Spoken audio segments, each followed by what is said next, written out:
Today is the 50th anniversary of the first time that one man walked on the moon. And that was incredible at the time. I was with my family. We woke up early in our black and white TV in order to watch this amazing event. And when Neil Armstrong walked on the moon first, he did his first step in the moon.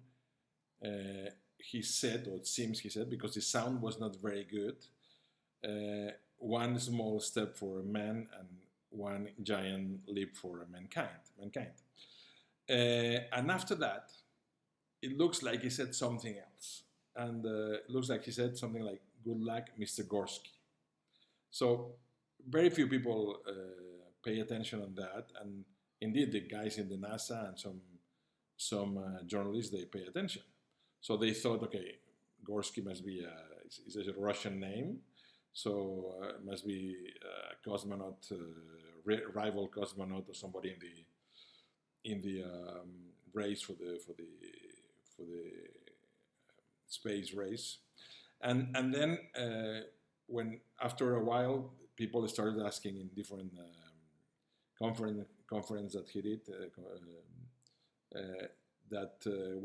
what was the meaning of that, and he changed subject all the time.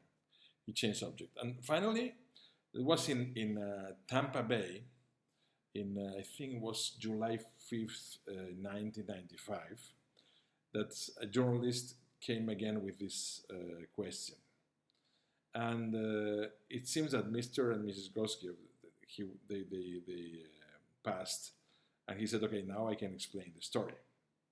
So it seems that when he was a young boy, a teenager, in his house, family house in Cincinnati, and it was in the summer, so it was no air conditioning.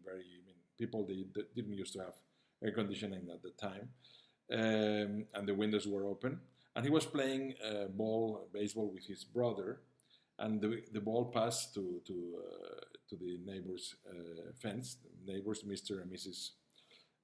Gorsky, and then the young Neil, went to look for the ball, and he heard a sentence. Miss Gorsky was telling Mr. Gorsky, "Oral sex? You want oral sex? I will give you oral sex when our neighbor's son walks on the moon." So that's the meaning of the "Good luck, Mr. Gorsky." He remembered that, so he said that at the time. So this story is amazing. I mean, when first time I heard, I found it was amazing. But then I did some research on that, and it was an urban legend. And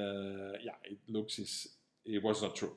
Something was not true, but I think it was very funny, and this is my little, let's say, homage to Neil Armstrong, telling this story that was something that for a kid, for me, was impressive. Sorry, what he did, and as an adult, I enjoyed very much the story, which finally is not true.